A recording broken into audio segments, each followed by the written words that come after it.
I am here to help you shine your brilliance, access your genius, and align your body, mind, heart, and soul to live your best life.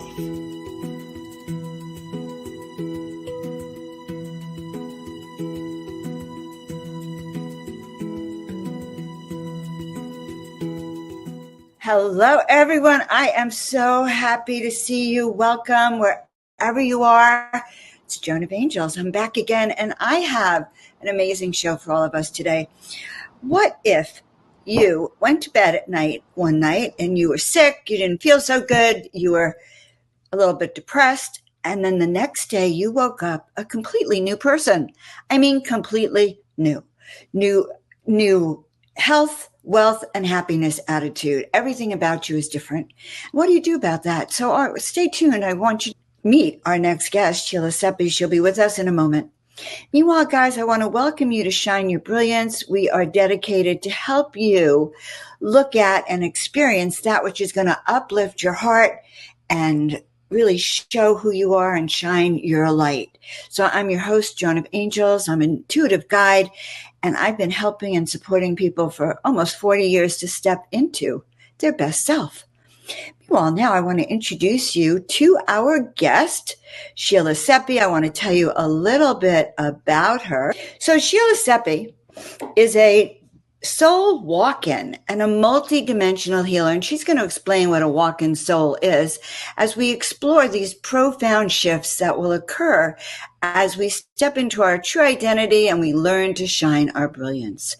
Sheila is the founder of the Conscious Awakening Network, the Galactic Alliance, Conscious Awakening Series, and Spirit Way Ministries. She serves as a catalyst for focused body, mind, spirit healing and transformation on an individual and group basis, and is here to help prepare humanity for the ascension of New Earth. She also shares her incredible journey from chronic illness to spiritual enlightenment, what her walk-in experience was about, and how she helps others embrace their higher selves and navigate their own spiritual awakening. So we're going to talk today about that, what it means to have a soul, what it might mean to be a walk-in personality.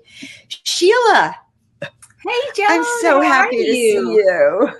I am good. Yeah. I know it's been such a long time since I've seen you online and had a chance to connect with you. So I'm really excited to have you here. Can we first start a little bit about what it was like for you to wake up the next morning after you walked in, and how did you actually learn to understand what happened to you? Okay. So, yes, for about 20 years, I had been plagued with chronic illnesses and had been diagnosed with everything from bone cancer, brain tumors, fibromyalgia. I used to walk with a cane. I'd been diagnosed with erythema nodosum and sarcoidosis. I had RA. I had, they had told me that I would be in a wheelchair by the time that I was 40 with MS. And needless to say, that was not a very rosy picture. And it wasn't very rosy to be in the body because I was plagued with aches and pains all the time. Plus, I had 3 small children, a dysfunctional marriage. I had a very demanding job at the time. And, it was just really taking everything that I had just to get up and get out of bed and to push myself and to move through the day. So I went to bed that way.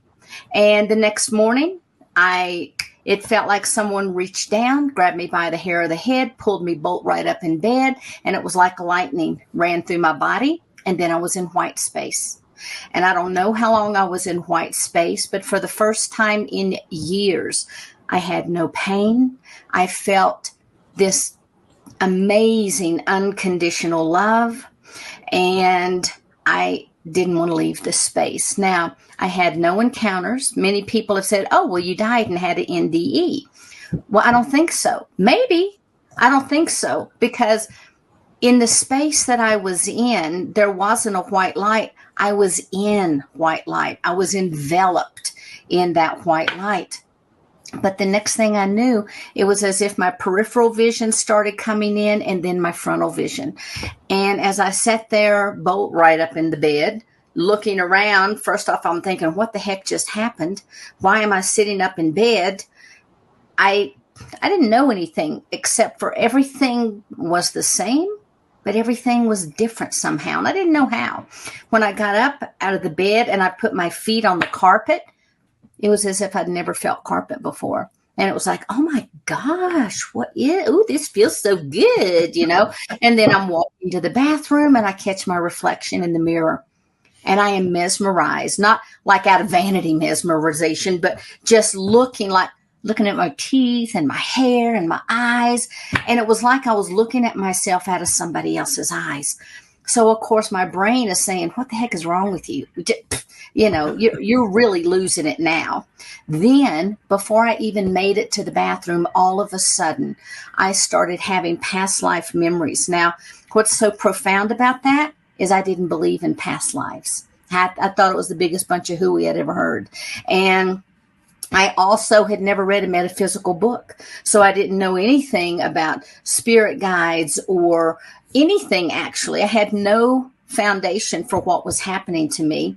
All of a sudden, I also started remembering healing modalities that I had never studied, and all of this universal truth. Now, a lot of it I brought in, I anchored it, and I'm still unpacking some of that.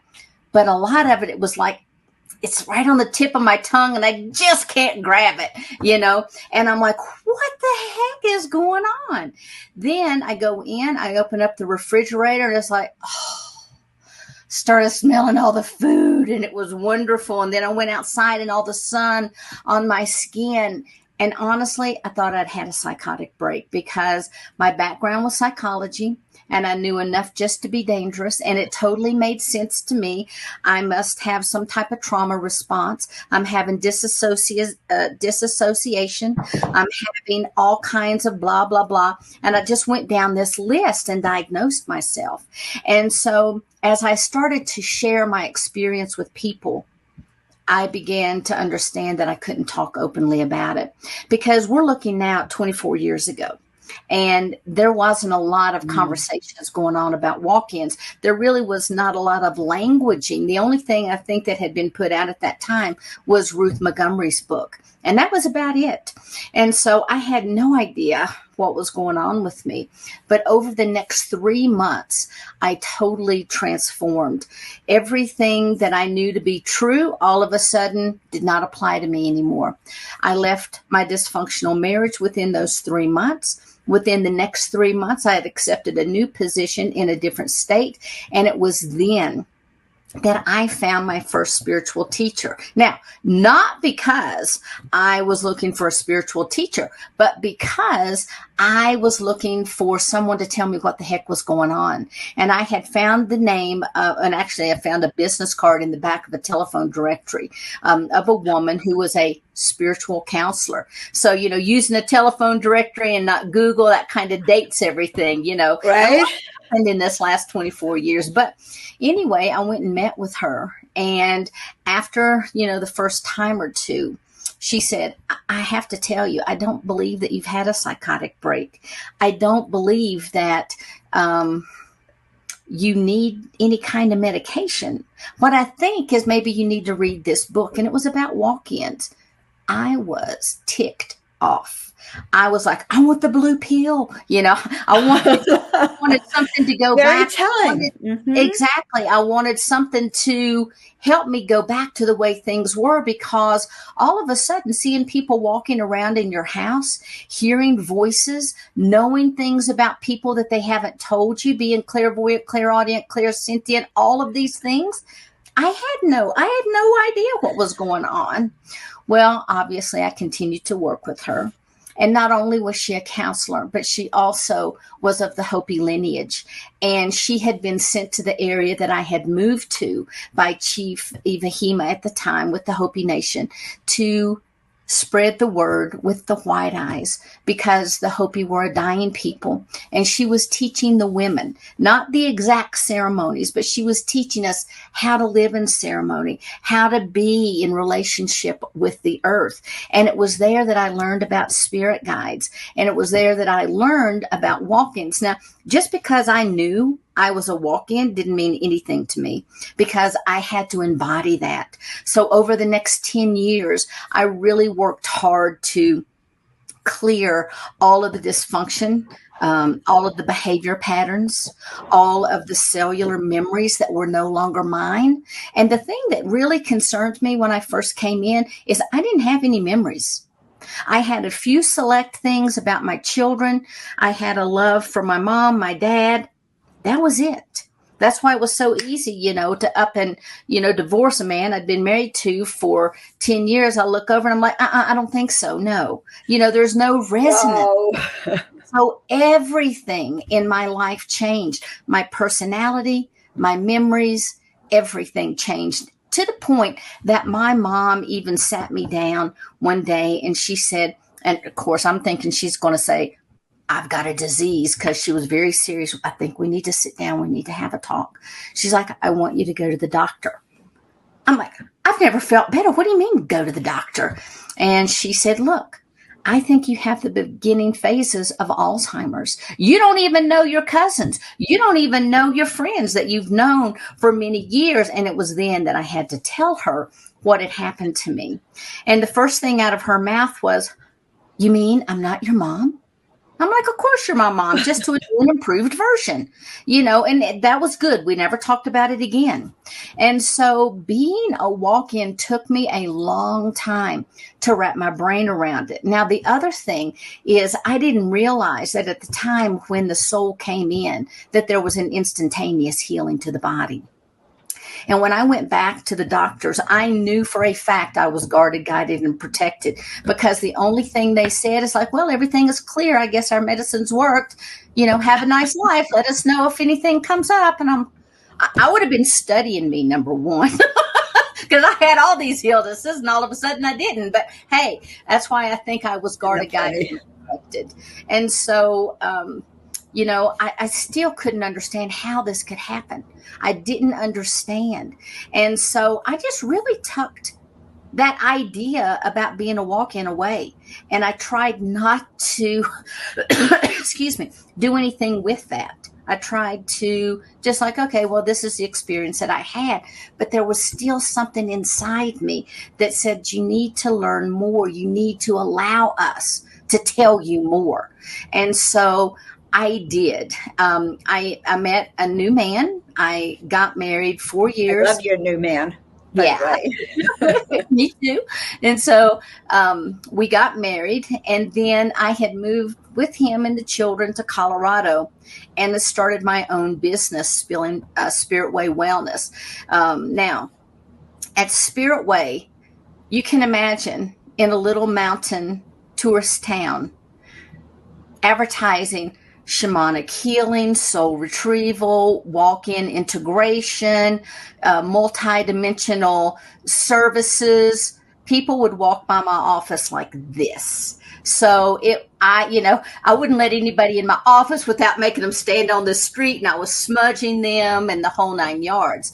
So I had developed a beautiful relationship with my guides. And that's what I called them at the time, as my guides, because they literally had guided me through everything. And when I worked with my spiritual teacher, I learned about shamanism. And so I learned, and very fluid in traveling to the upper world, to the lower world, to any world, and having these experiences and coming back.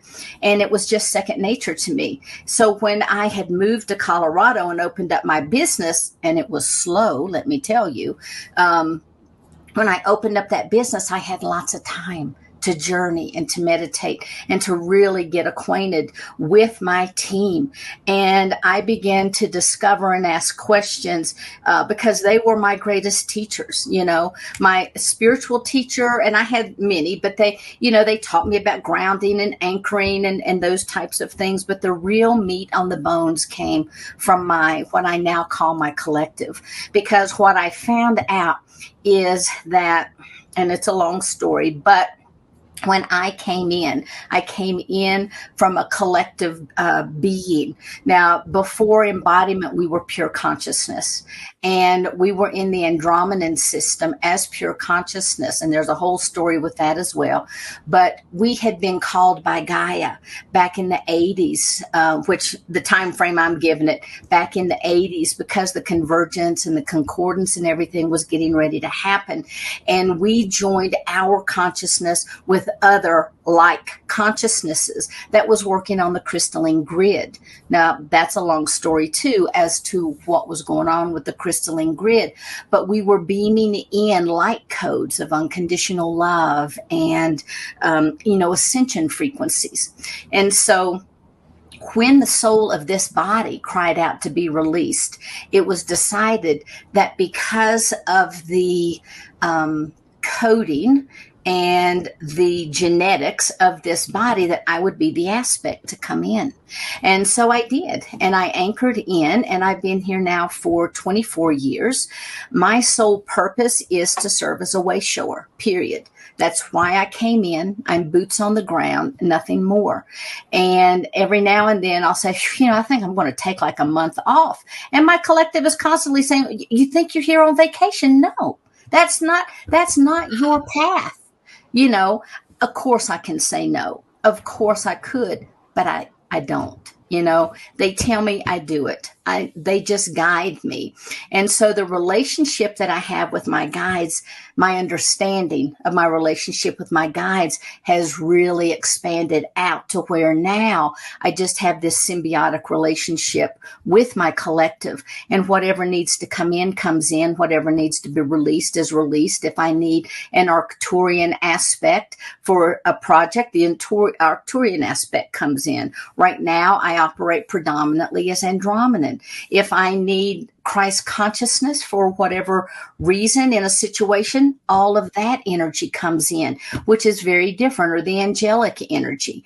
And so we work as one unit.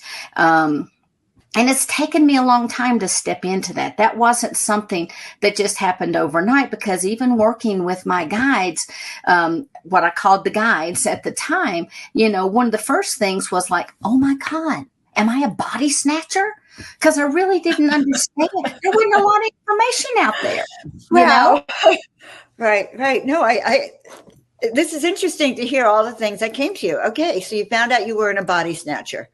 That's right. I was not a body snatcher. And they explained to me that the soul of this body came in for a very specific purpose, but kind of got off track. And that there was a decision made that things could change in the lifetime, or there would be an exit point. Because when we have our pre-birth plans, we do have various exit strategies throughout our lifetime. And if we decide, hey, it's too much, I want out of here, bam, there's your exit strategy. It could be a car accident. It could be an operation where you step out. It could be, a plethora of things. For me, I started having all these debilitating diseases that was happening. So at the point that the soul reached its, I guess you would say, its bottom, the worst that things could get for that soul, that's when the change happened. And it wasn't out of lack of love for the children or anything like that. It was a much larger mission. It just knew it could no longer do what it came to do. But there are these codes that were already imprinted in the body, because that soul had been Arcturian.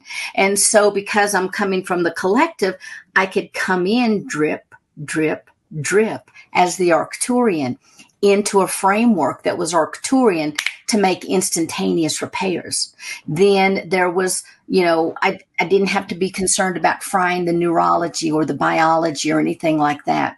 I could come in and heal that because there was already this framework that was laid.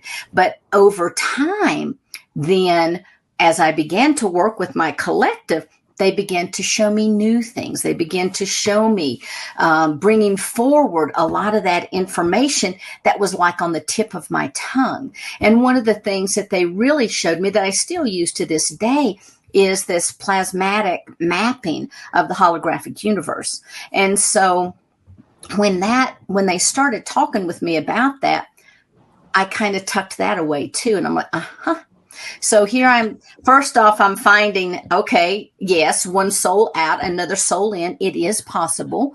And I really started to anchor that. But what did it mean to be a walk-in? Right. Why did that happen? Was it just like a near-death experience and I bring back all this information? No, it really wasn't, because I was not the same soul. So we totally switched out. And that's important. I want to take a deep breath on that. You were not the same soul. Correct. So it was a soul switch. Exactly. And I know we're going to talk a little bit more about that. This is really amazing, Sheila. I'm really blown away. I've heard your story before, but somehow it feels like it's impacting me more right now. I think learning how you learn to live and find out who you are was really important. Like, how many walk-ins are there, do you think, now? On the planet, it's hard to tell right now, but because of all of the new shifts and changes that have happened on the planet, because people are truly spiritually awakening, as this happens, they impact the collective consciousness of humanity. And if you were looking from above, you would see the collective consciousness. It kind of looks to me like a flower of life, and it starts to light up and get brighter and brighter and brighter. And that's what's happening. The more people that awaken, the brighter the light gets. When it gets to a certain point, there'll be the shift in the physicality, not just in the consciousness. But I have been told that because there's such a raising of the vibration, that walk-ins are not as necessary as they used to be, because people are waking up to their starseed origins. Yeah, Joan, the reality of it is very few people on this planet right now are from Earth. Now, there are a lot of people that did make contracts with Gaia, but they came in even at the gaseous stages, and they have been with her through all of the various incarnations. According to the Hopi, this is our fourth world, okay? And we are moving into the fifth world. So as we begin to look at that, then it's like, well, where's everybody else from?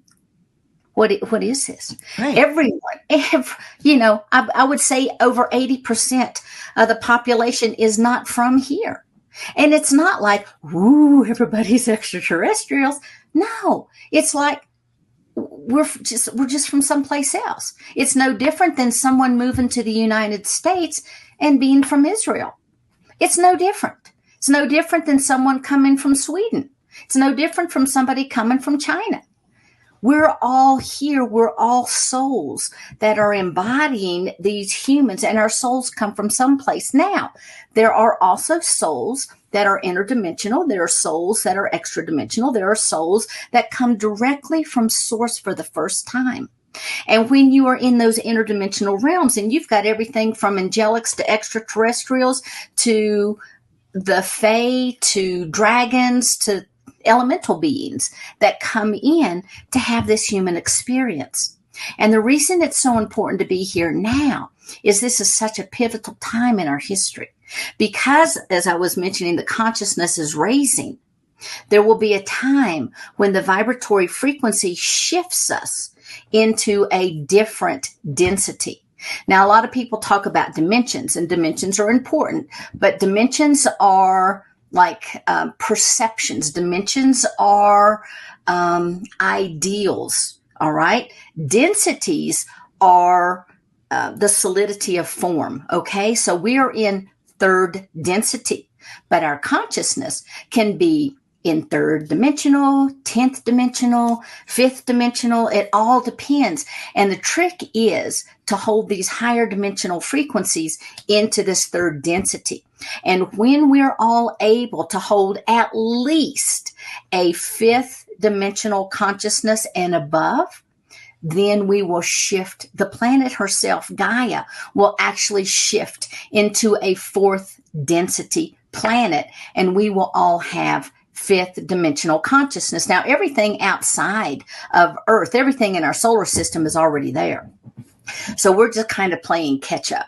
But the beautiful thing about Earth is we have had in place these various matrices, okay, these thought beliefs, etc. And they started hundreds of thousands of years ago. They started at the very inception of beings inhabiting this planet, okay? Because most of the beings early on were truly from the stars. And so we carry within us not just the spiritual lineage of the stars, but also the physical lineage. Because as these individuals came to this planet and they intermingled with those beings that were already on the planet, those hominid species, humanity, if you will, they began to create different races. And then, of course, we have the Anunnaki that came in and started tweaking things. But we also have all the other genetics that was placed in us to ensure that our free will stayed intact. Those are all long stories in and of themselves. So today, you have a species on this planet that has so many genetics in the physicality and so many genetics, epigenetics of the soul, that as they begin to combine, they create the species that we are today. Well, so that's quite a cosmology. You managed to bring it down into a great understanding, Sheila. Yes, we do. We have all of these beings who've come down. We are all composed, apparently, of extraterrestrial energies. Yes. And bloodlines and DNA. Absolutely. And that's why to me it's so funny that it's like, oh my gosh, there's extraterrestrial life. Well, look around in your house. Look in your house. Look in the mirror. Of course, we're extraterrestrial. And then people, they'll say, well, you offer spiritual teachings. Does that mean you don't believe in God? I'm like, of course not. I just believe that the God that people talk about is so much more than what we believe. And are we talking about the God, a creator God? Are we talking about a support system? God. Exactly. What are we talking about here? So I look at everything as being contained within the mind of the one divine source energy. And so everything's happening here. But to answer that question, I know this is a long way to get to it, but there are not as many walk-ins coming in. And I believe over the next several years, the walk-in program will stop because it is a program. Ooh. And it was a program to be able to anchor higher frequencies onto the planet and to help people wake up. Well, they're starting to wake up now. Okay. And this is different than the volunteers that have come in, right? It's not quite the same, or is there a similarity, you think, to that? Well, there's kind of like a waiting list. If you look at a library, everybody wants to check out the book. There's a waiting list to get here on the planet. Yes. Some people remember volunteering. Now, we were in the Andromedan system when Gaia asked us, I guess you could say we volunteered to come, but we volunteered to work on the crystalline grid. And then I volunteered to come in. So I guess maybe I'm a volunteer. But, Dolores Cannon talks very specifically about the 3 waves of volunteers. And the job of these volunteers is also the exact job that we had to help lay this groundwork, to help put out this frequency bed so that everyone could begin to start to wake up. And that's exactly what's happening. So these new people that are coming in, these new souls in these little children that have all of these remembrances of like, oh, you never die. This is what happens. No, there's no hell. This is what happens. Oh, well, let me tell you how the greenhouse effect is affecting the earth. It's like, how old are you? 3? Are you kidding me? They're coming in with all this phenomenal information. Mm-hmm. So you don't need a walk-in soul to come in now.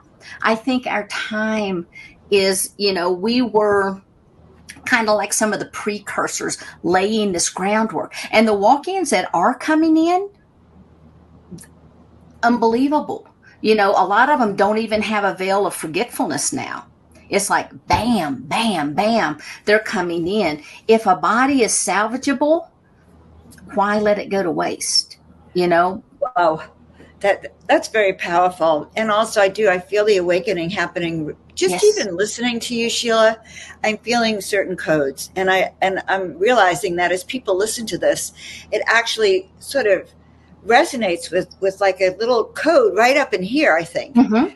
And it's turning them on Right. Yeah. so they can shine their brilliance. I can feel it happening right as you're speaking Yeah. through your voice and the words that you're using to and this concept of waking up souls. Like some people say that many people are asleep to their soul. Mm-hmm. They don't understand their soul. And I know you were talking to me a bit about work that you're doing now to help people step into that soul aspect. Mm-hmm. What kinds of work are you doing with that? Well, there is a technique that I use called the soul reconnection technique. Now, being part of a collective, I have a lot of team members, if you will. And so I have a purely an Arcturian team that works with me when I am conducting readings for people. And they will begin to work and they'll give me information, and I can tell the people that I'm working with exactly what they're doing, etc. Well, that was all well and good, and I was very comfortable in doing that. But one day, all of a sudden, this angelic being and this Andromedan being came in, and the Arcturians stopped and they stepped back. And the Andromedan looked at me and she goes, "Now we're going to teach you about the ley lines." Well, anybody knowing me, it's like me being me. I'm like, "Oh, we call those meridians." And she's like, "No, I'm going to teach you about the ley lines." I'm like, "Yes, that's what the ley lines of the body, we call those meridians." She's like, "No, we're No. going to teach you about the ley lines. Watch and observe." And I was like, okay.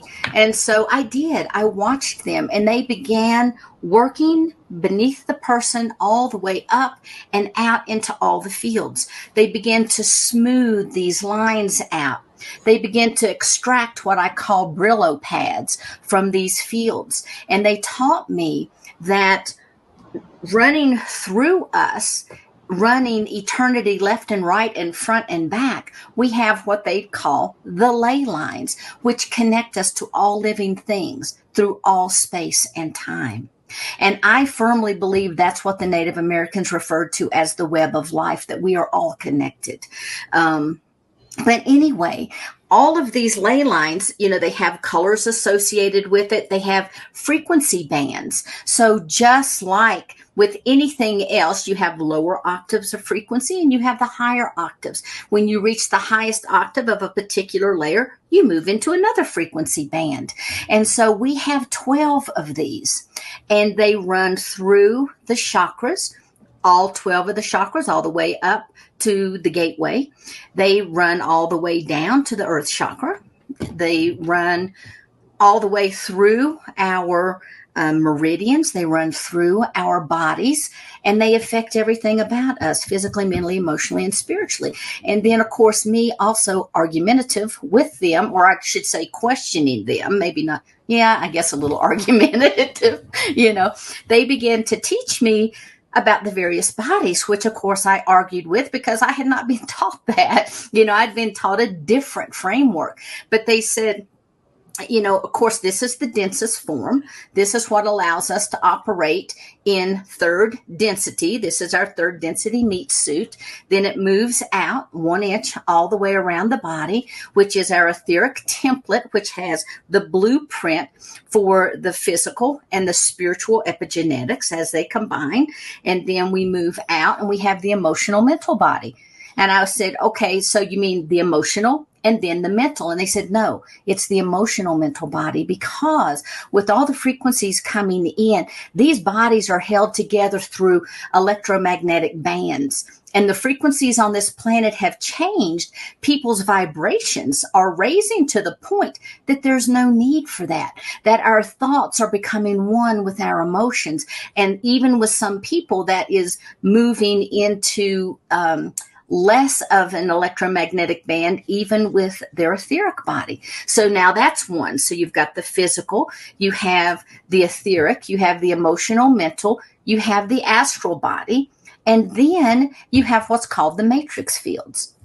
And these matrix fields, I guess you could say, are contained within that electromagnetic frequency body that holds the astral and the spiritual body. So they're right in between, but they connect directly to the heart, the throat, the third eye, and the crown. So they connect the physicality into this matrix and up and out into the cosmos. And so they're constantly bringing in this stream of information. Then you have your spiritual body. You have next the celestial body, not the crystalline body. You have the celestial body and then the crystalline body. And I'm like, well, wait a minute. I thought it was the crystalline and then the celestial. And it's like, no, your crystalline is your liquid light form. That is your body. That is what you are. That is who you truly are. Take away this physicality. You are liquid crystalline light.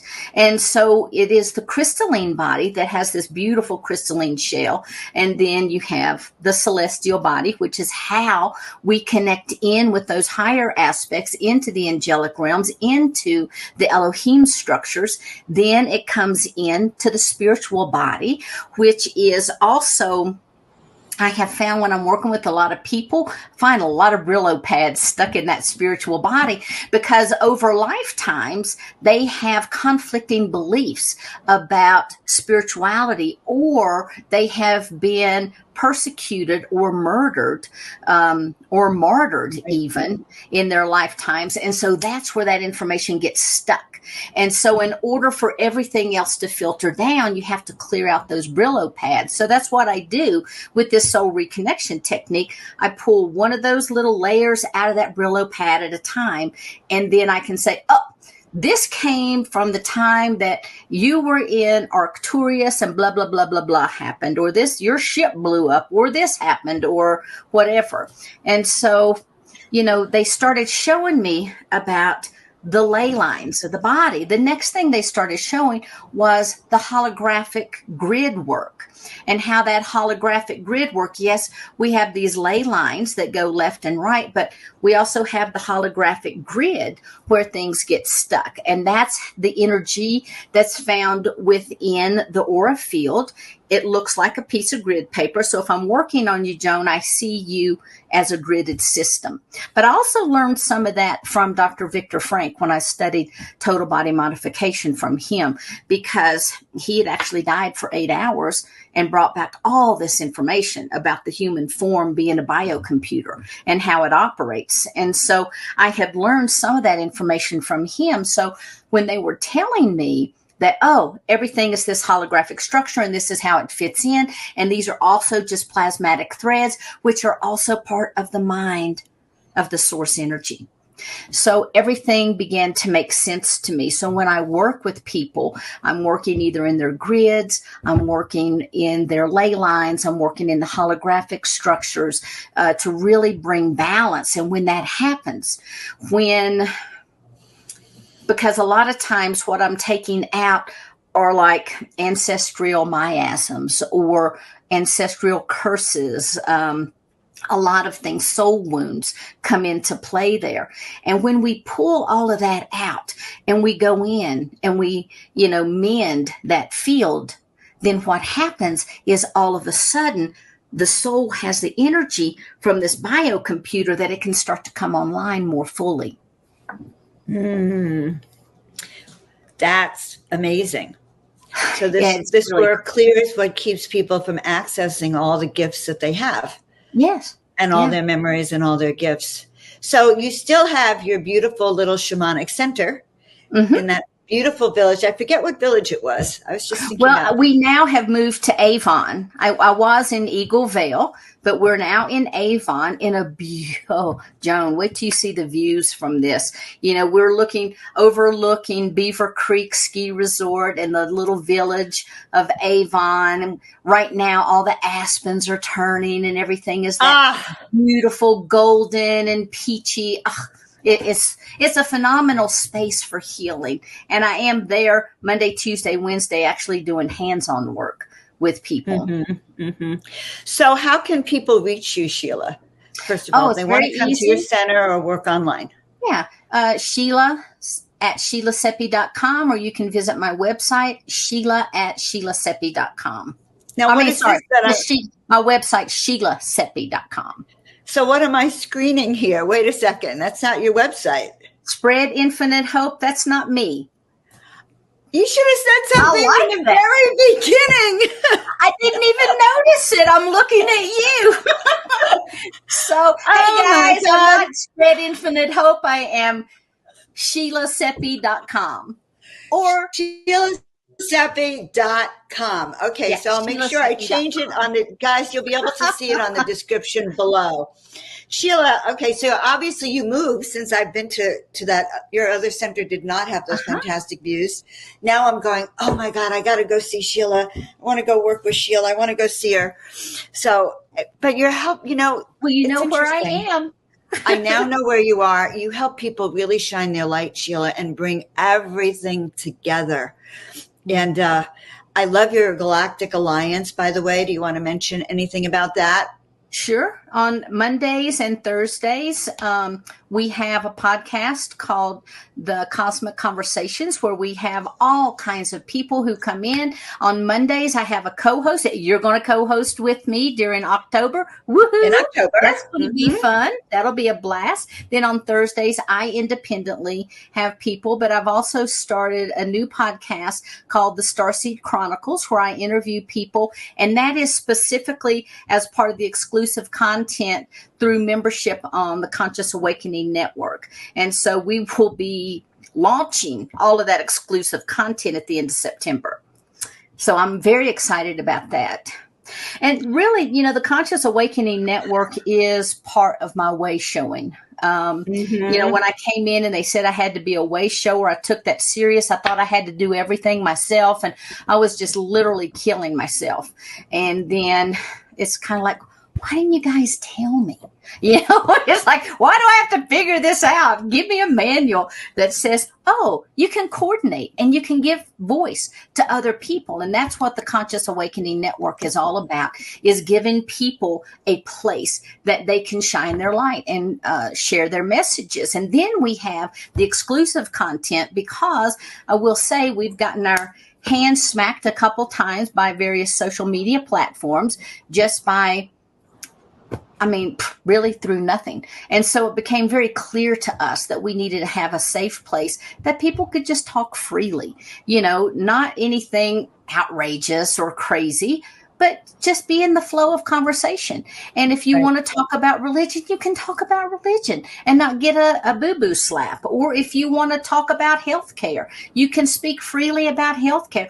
Or if you want to talk about what some people call conspiracy theories, which there is so much truth to, then you can talk freely about that. But that's all through the membership. But when I realized that I could do that, whew, man, I tell you, it was like a big burden was lifted, because now not just the resonance of my voice, which does carry these light codes, and especially I now have started embodying an elder.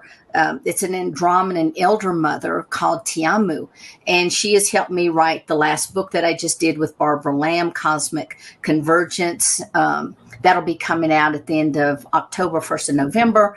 But as she works through me, I bring through her voice, and we do light language. And just those frequencies alone really begin to shift people.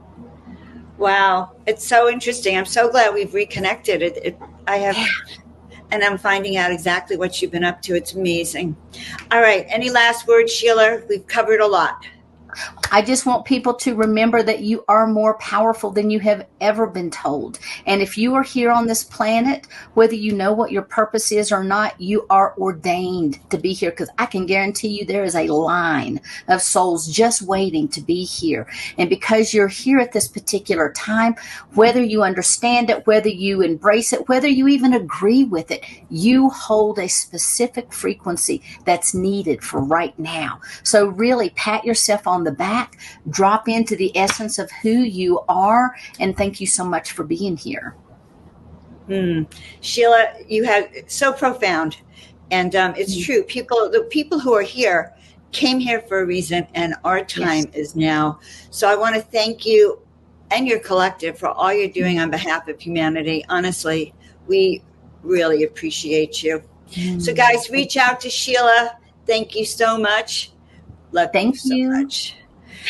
I feel so honored to have Sheila on here today talking. I have watched her shift since over the last few years into really connecting into a really deep way and knowing exactly who she is. And she's really powerful. Her sessions are very powerful. Just so you know, she helped me integrate. And I think I'm going to reach out to her again for even more integration. So, guys, you've been speaking with me, Joan of Angels. You've been on our show, Shine Your Brilliance. I'm so happy that you're here with us. I want you to remember that you too can step into the light. You can clear your field. You can shine, baby, shine. Because that's what you're meant to do here. We are all meant to stand up and carry our light and expand as greatly as we can. So I want to thank you. I'm Joan of Angels. I'm an intuitive guide. Reach out if you need any support during what I do. Be sure to like, subscribe, and share. And we will see you all next time. Meanwhile, don't forget, turn up your light and shine, baby, shine.